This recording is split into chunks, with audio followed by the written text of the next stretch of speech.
I mean, ingrown toenails is something that's relatively common within not just sport, but also in people that don't play sport as well. So from that point of view, as I say, it's a relatively common condition that's seen in the feet. The main reason that it's caused is because people are cutting the toenail too angulated actually and round down in towards the skin, because generally what happens is where the nail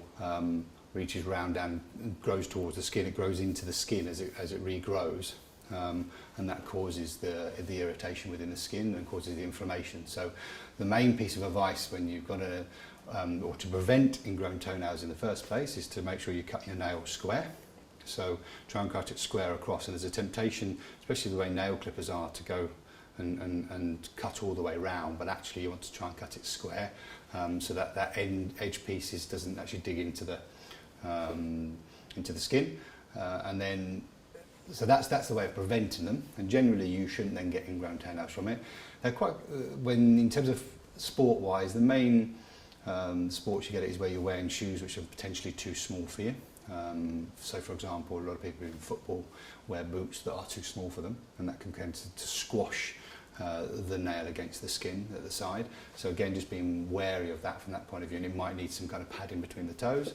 So that's, as I say, in essentially how you prevent getting ingrown toenails.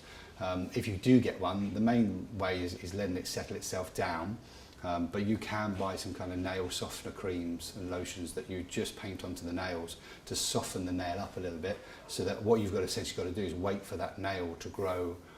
out and past the skin again. Occasionally it develops and it starts to become infected, and you may need to see a doctor about getting some antibiotic creams or whatever, but generally, and I'd say in that case as well, you could just see a podiatrist to try and treat it, but usually they will settle themselves down, but they are quite painful, so you might need to put some padding between the toes if you have got one,